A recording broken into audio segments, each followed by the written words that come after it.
Welcome to the Northeast Kingdom Voice. I'm your host, Scott Wheeler. Political season is upon us, and today's guest is a person who knows politics very well. Our guest is former Senator Vince Illuzzi. He's here today to kind of look at some of our races, all the way from state races all the way down to our local races. Welcome to the show. Well, thank you, Scott. Former Senator Illuzzi. Thank you very much. It's former Representative Wheeler. Nice to see you. Hey, was that hard getting used to not having that title, Senator Illuzzi? Well, a lot of people who don't follow politics very closely, and that's a fairly significant number of people, still think I'm in the Senate. Right. Because I did it for 32 years. But a lot of people still call me Senator just because it's they did it for so long. Right. But no, it's a transition in life. You know, people change jobs, they change occupations. You know, you were in it so long. Did you have to pack your lunchbox when you went to the Senate? Because you were down. You were a young man. 26 when I first won the primary. My birthday's in September, so I just turned 27 when I started. And even to this day, 34 years later, I'm still the youngest person ever elected in the history of the Vermont Senate, dating back to 1836 when it was created. Now, before we get started here, you know, I think we'd be remiss not mentioning a mutual friend of ours who recently passed away at 102 years old, Lola Aiken. What did you think at her passing? Well, I was born in Montpelier, as was Lola, so I've known her since I was a kid. And she was a great lady. In fact, she used to hold court at the coffee corner at the corner of State and Main. And if there had been an election for George Aiken, I think everybody that had contact with the coffee corner, he would have won, even though he's been dead for, almost, I think, about 30 years. Right. And you will probably agree, although she was the wife of Senator Aiken, she was a political powerhouse in her own right. She really was. Very well respected by the staff when she worked there, then married him, and she continued to be his advisor, campaign manager, if you will. And just a great lady. Everybody liked her. She used to work, I think, at the Secretary of State's office when a lot of those offices were literally in the State House. And everybody liked her. She got along with everybody. And just a great lady, lived to be, I think, 103. Yeah. And we all have always kept in touch with her, but the last few years she was having some memory issues. Yeah, she was. She was my honorary campaign chair, which was very nice. She came to our wedding in 2000. The day of our wedding was the same day Jim Jeffords was announcing for re-election, and at that time she was his honorary campaign chair. And she said, "Jim, I can't come. I'm going to Vince's wedding," which I thought was pretty touching. You know how I ended up running for the State House? I never meant to run for the State House.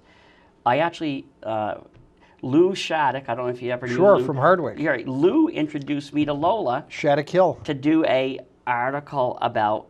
was doing an article about George Aiken, and by the time I got done interviewing her for my article, she had me running for office, and it was just, okay, well, let's talk about the races today. We have about 25 more minutes, so we have to click them off. Okay. All right. The governor's race, you know, basically it pits two people.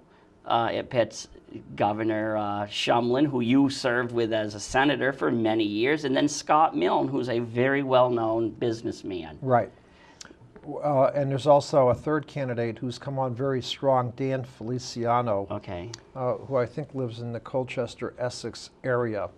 And there's a lot of chatter that he's going to do very well, even though he's running as a Libertarian, which is not a mainstream party.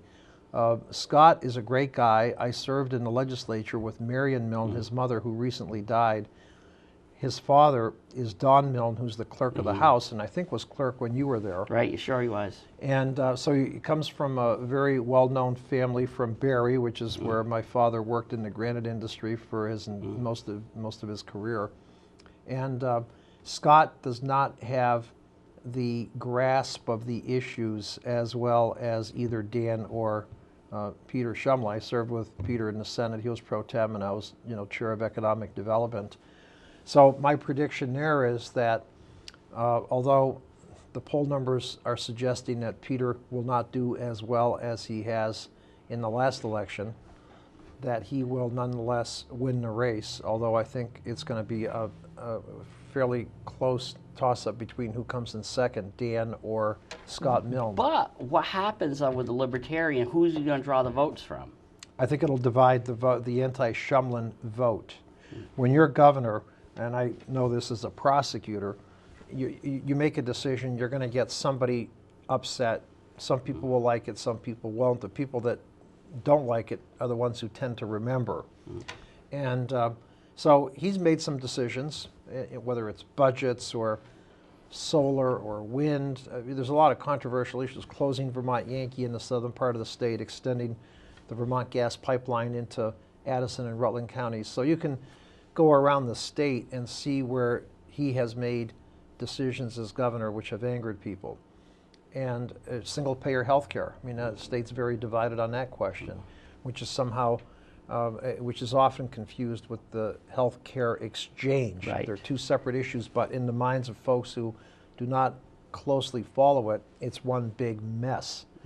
And so his popularity has declined.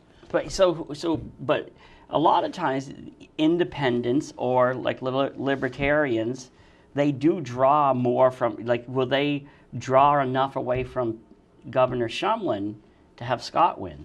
I don't think so. I think the anti-Shumlin vote will be split between the two of them, and I think Peter Shumlin will be reelected, although I think the numbers will be much closer, and I don't think he'll break 50%. Here's my prediction for the future, though, is when Senator Leahy announces he's retiring, I think we'll be up for a new governor then. Peter Shumlin, even before he became governor, often told me we'd have dinner many times. Those cold, wintry nights in Montpelier, with others, we'd have a group of us would go out to dinner. He always said that he'd never wanted to go to Washington. I guess we'll find out, but I'll take him at his word for now. I think a lot of times is you might say that when you don't have a chance, but now that he has a more of a resume. Okay, what about lieutenant governor? Well, lieutenant governor is interesting, and I give the odds to Phil Scott. But if this was 2 years ago, I think Phil would be in real trouble. Dean Corrin is a smart guy. You may have served with him. No, I didn't. I don't even recognize him. him. Very bright individual. But 2 years ago, we had Obama on the ballot. We had Bernie Sanders on the ballot. So Vermont, even as a liberal state, really was liberal 2 years ago. And if you were a Republican, you were pretty much in trouble. Phil had been an incumbent and had survived, even though his opponent, who was unqualified to be lieutenant governor, came within 4 or 5 points, and that was even after she pretty much announced that she was essentially suspending her campaign and looking for work. If she had not done that, there's a good chance she would have won 2 years ago. But now, 2 years later, it's a different ball game. Obama is not on the ticket. Bernie Sanders is not on the ticket. And there are some other issues that have cropped up. Property taxes have become a crisis.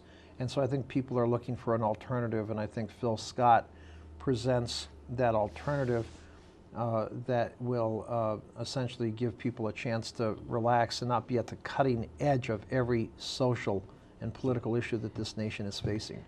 And I think Phil Scott has at least posed himself as the working man, Well, he is. Right. And I think, and he's generally, I believe, a likable person who's bright. Now tell me, am I all wet to say this? I do believe there's enough anti-Governor Shumlin sentiment that I felt that if Lieutenant Governor Scott had run for the governorship, I believe that Governor Shumlin would have been in real trouble. I don't know if he would have been in real trouble. I think it would have been a very close election. I think, speaking back to the governor's race, I think if Randy Brock had run this year, you'd see a very close competitive race, one which would be perhaps difficult to call. But Randy chose not to run, and as I said, I think Scott and Dan are going to split the vote, which will give the majority vote to Peter Shumlin, but he may not have more than 50%, which will require the legislature to ratify his election in January. It must be Mr. Brock didn't run because, you know, you've run a statewide race and lost, but it must just knock the wind out of you, and you must not want to do it again and risk spending all that time. It does. It's a very grueling summer. I mean, you're in all corners of the state. You're in parades. You're going to events. Sometimes you go to an event and you have 3 people and you've driven 4 hours. It's a very frustrating process. And running for governor is even more high profile because you have to raise a lot of money. I didn't have to raise as much, but nonetheless, it's grueling. Randy expressed an interest in running this time, but he did not want to spend money on a primary. And of course, when Scott Milne became a candidate, Randy essentially bowed out. And that's caused a lot of bitter feelings because some Republicans saw this as the chance for Randy to run and win.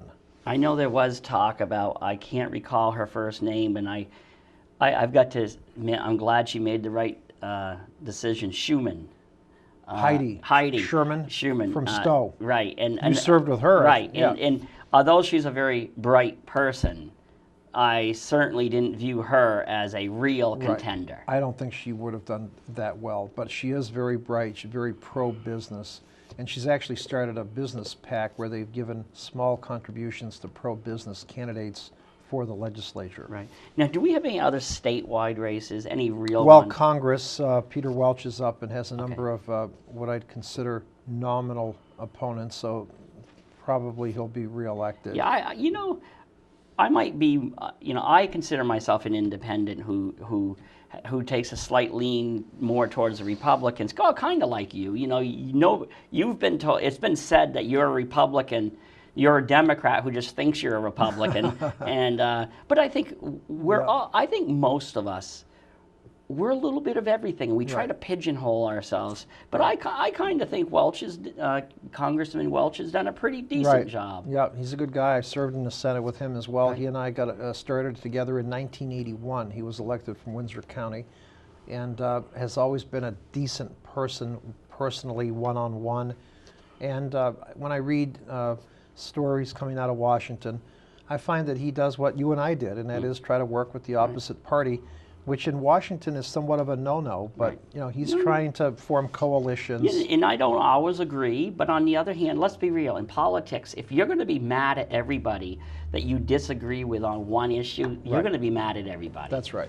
So let's go on to the state races. With only 15 minutes left, is Newport race. We have Carl Davis, who's a progressive. Right. We have Mike Marcotte, who's a long-term Republican representative, and now we have coming onto the scene, hoping to replace Duncan Kilmartin, is Gary Vians, a former border patrolman. Right. How do you view that race? Well, Gary's a local kid.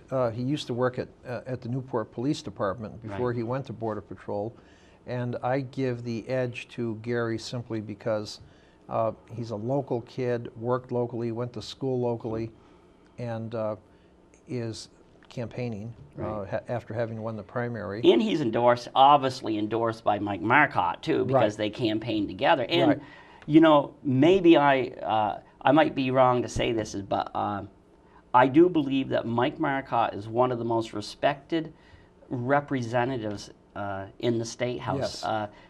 And that's even when I disagree with him, I always respected him because he based his ideas on something. Right. Well, Mike is a self-made man. No one handed him his business. He works to make a profit. He is well liked. He's low key. He's vice chair of the Commerce Committee.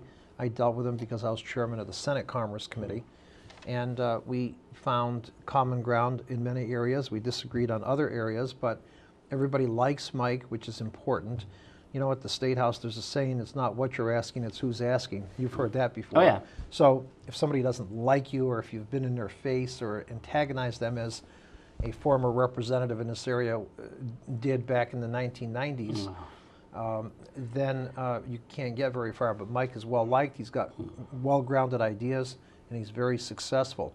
And I like Mike myself, even though we would be at odds in conference committees at the end of the session trying to work out the differences between the House and Senate versions of a bill. So basically, this race in your eyes is really between Carl and Gary. Correct. You know, as in, because Carl, I've worked with Carl. He's at the Department of Corrections. Right. I just don't think he's as well known as Gary is. Right. You know, the next race is my former district. Any year I ran, everybody wanted to. You know, everybody ran. Every man and his brother, and every woman and her sister ran up in Derby. I was really surprised that Lynn Batchelor and Lauren Shaw had no competitors. Right. What's that about? Because you live in that district too. Well, statewide, there are not many contested House and Senate races this year. And I think there is a sense in some quarters of the state that you can't really beat the incumbents, like in Middlebury, very Democratic county. Bennington County, very Democratic county. Windham County, the decisions are made in the primary. Windsor County, same thing. Now there's a competitive race in Rutland County, which is still leans a bit Republican. Franklin County, there's a competitive race. But in most of the other counties, the balance between Republicans and Democrats is so off balance. It's very pro-Democrat, so usually the election is decided in the primary. And I think in Derby, Democrats who have tried in the past have simply said, if you're the Republican nominee in Derby, as things stand today in this era, it's difficult to beat two incumbents who by and large have done a decent job. Well, but on the other hand I think some of the Democrats they put up were almost unelectable. But a few years ago, there was one person who ran. I do believe if she had been a little more savvy, she was going to win that race. But if you go around saying you're going to, because you know one thing, you don't go around saying you're going to win. You go, you kind of keep your cards close. Well, of course. And then way over in Lowell, 2 years ago, Mark Higley, I know he had his concession speech all made. He viewed himself as there was no way he was going to win. Wow. Because Mark is another underdog who speaks clearly. He doesn't speak often, but people listen to him when he speaks. But he was stunned this year when the person who he beat by just a few votes decided not to run, because I personally think if she'd run, even as much respect I have for Mark, I still think it would have been a real race because she did a good campaign last year. And my response to that is similar to what it was with Bernie and Obama not being on the ballot. I don't think there's going to be the draw from the Democratic base to get the vote out. So I somewhat disagree with you. I don't think Mark would have been as threatened this year as he was 2 years ago. That is a good point. That is a good point. I wasn't really thinking of that. All right, then we have my former boss at the Chronicle, Chris Braithwaite. He seems to have teamed up with Sam Young to basically oust Vicki Strong. Right. Is that going to happen? Who's going to be in those seats? Well, Vicki Strong is well respected. Certainly her family made a big sacrifice in the name of her son, of course. She does a good job. She responds to constituent calls. She keeps people informed on her work. So I think she will be reelected. Sam Young, on the other hand, is an incumbent, is very similar to Vicki. He's responsive, he's engaged. And so I don't, that's a difficult race for me to predict. Now that part of the county has become more Democratic over the last several elections. And so if Vicki was a weak candidate, I could see her getting beat simply because of her party affiliation. But given her commitment to the community, her sacrifice to the country, I still give Vicki Strong the upper hand, as well as Sam Young, an incumbent who by and large has done a good job. Now what about, so Chris is operate a very popular newspaper that I worked at for several years, and I know you have been involved with for at least 30 years, right, just from being a public figure. Right. Does that give him Chris any edge? Well, everybody certainly knows him, right, but he ran against me in 1992, right, and he and his opponent together did not get as many votes as I did. Mm-hmm. And he was well known then. So I don't think that automatically right, elects you. He is very liberal and does not spend as much time in this area as he once did. I think he has a friend in Philadelphia or Pennsylvania. So I can't say that by virtue of his ownership and work at the Chronicle, that guarantees him a seat in the right, in the House of Representatives. You know, I'll be honest, is I've known Vicki for quite a few years now, but when she was elected, I thought that she'd lean far more to the right than I would want. But it appears to me from watching the newspapers and talking to her, she's been able to put some of her personal beliefs and feelings, at least to a degree, in check. And I think she's really found her spot down there. Right. Well, as you know, when you're in the legislature, you're presented issues to vote on. And if she could select the issues on which to vote, I think you'd see a very conservative person. But the issues to which are presented to her to vote yes or no on tend to lean Democratic and perhaps balanced from time to time. So in that regard, it's difficult to, in Vermont, be a right-wing conservative because you simply are not allowed to vote on right-wing issues. Those issues never come up for vote. That's why I think you see a much more moderate person, because the issues on which you vote are they're already moderate debates. It's a question of, do you vote for this moderate version of a bill, or do you vote for that moderate version of a bill? There's no hardcore social issues that come up for a vote in the Vermont General Assembly. And the other thing a lot of people don't understand, the people who haven't served there, there's far more to what goes on underneath the Gold Dome than that 30-second soundbite you see on TV. Correct. So when somebody votes, if I voted one way and you disagreed, well, we've taken hundreds and hundreds of hours of testimony, so I'm not saying my votes were right, but it was based on hundreds of hours of testimony that you're not going to be interested in listening to on TV. Right. There's a lot of skullduggery that takes place in committees. Right. And a lot of people say, well, they make all the decisions in the last 2 weeks. Well, that's because it's taken the first 14 weeks to take all the testimony and go through multiple drafts of a bill to get it ready for prime time, and then get it passed by the House and the Senate, and then to reconcile the differences between the two pieces of legislation. Okay, then your old race, your seat, the Senate seat. Right. I don't hear much from Senator Rogers, but I do believe that he has a pretty, I'm sure he's not doing too much campaigning to win this race. What do you think? Well, I don't really, I have not seen any issues or ads from the Republican nominee. Right. So I think the two incumbents will prevail this year. Well, that's right. Yeah, there's I forgot, Bobby's been there so long that I forgot all about him. Right. So I think the two of them will prevail, absent some strong showing in the last couple of weeks by the Republican nominee. In my lifetime, including my years in the news, I don't recall so much interest in a race for a state's attorney. Well, you had one over in your area from a very capable challenger that you beat.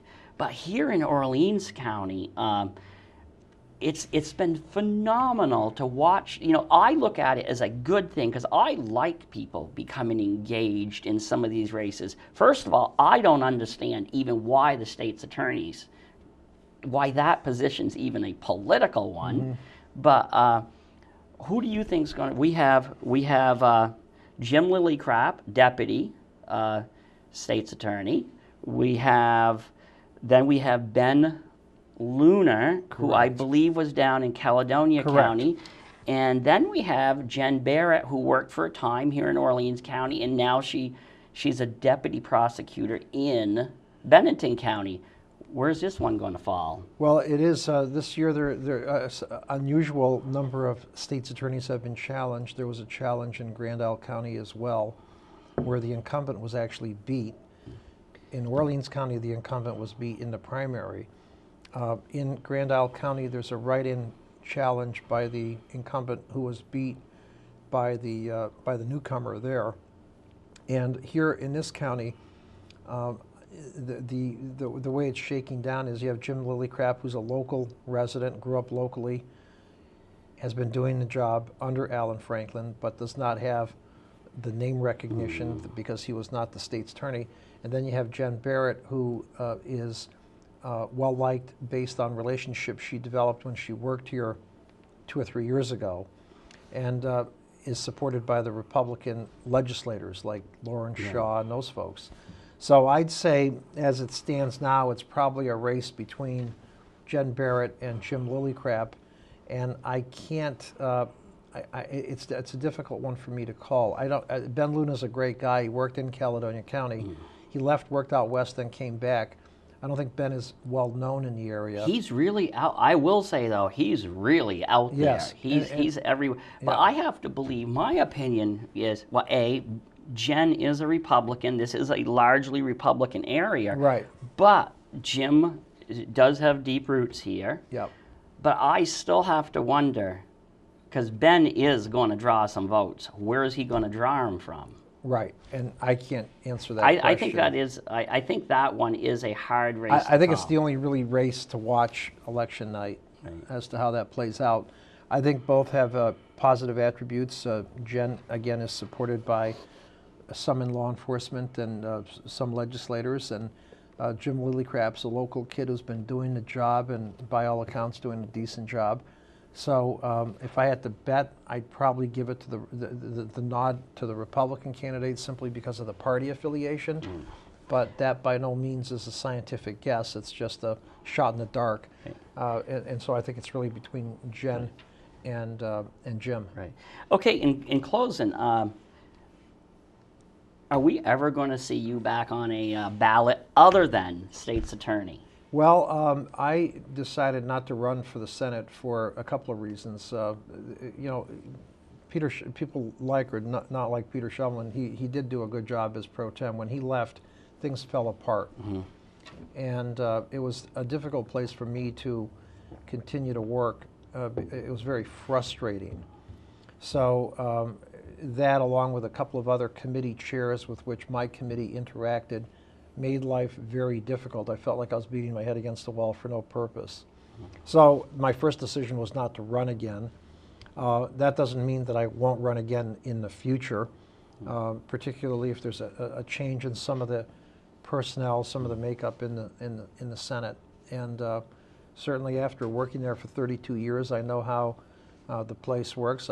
Some say I was effective. Certainly brought a lot of money up into this area. I'm guessing between $80 and $100 million in construction projects when I was chairman of the Senate Institutions Committee. So I think I've got a good track record, and the question is to just wait and see what happens locally, what happens at the Senate, and then make a decision at that time. I've blown your ego up more than once, but I've told people this. It's okay not to like Vince Illuzzi. It's okay. Yeah. But on the fact of the matter is, yeah, I've known you through my work as a reporter, and we even sometimes clashed there. I knew you as a senator, and you got things done. And when I was down here, I always knew where to go to for the answers. And Yeah. so I said, I tell people it's okay not to like him, but he Right. got things done. That's I said he right. really did, and because it isn't about. Sometimes people they take politics as a popularity contest. Well, No, yeah, it is taken that way, and it really shouldn't be, particularly when you have somebody with a track record. Right. Now, a lot of people don't like Pat Leahy. right. Okay, they think he's arrogant and a name dropper and so on and so forth, but he's got so much seniority down there now that he can get things done, and so you got to give him that credit. Give credit where credit is due. Okay, I do have one last question. Yep. You got to answer it in 30 seconds. Okay. Is Senator Sanders going to run for president? I don't think he is. He certainly cannot win, but he's used the opportunity to preach to the choir, and he's raised $7 or $8 million in his reelection fund. So he's really turned this to his advantage. For a guy who claims not to want money in politics, he's got $7 to $8 million in his You mean there's reelection hypocrisy fund. in politics? Well, there might be. Okay. Hey, it was great having you Thank on. you very much. We've got to do this maybe again in 2 years. Okay. Or maybe we'll have to do it again. Well, let's do after a postmortem after the Yeah, races. that's true too. All right. Okay. Thank you Thank for you, coming Scott. on. Appreciate it. And thank you to the viewers for tuning in to another segment of the Northeast Kingdom Voice.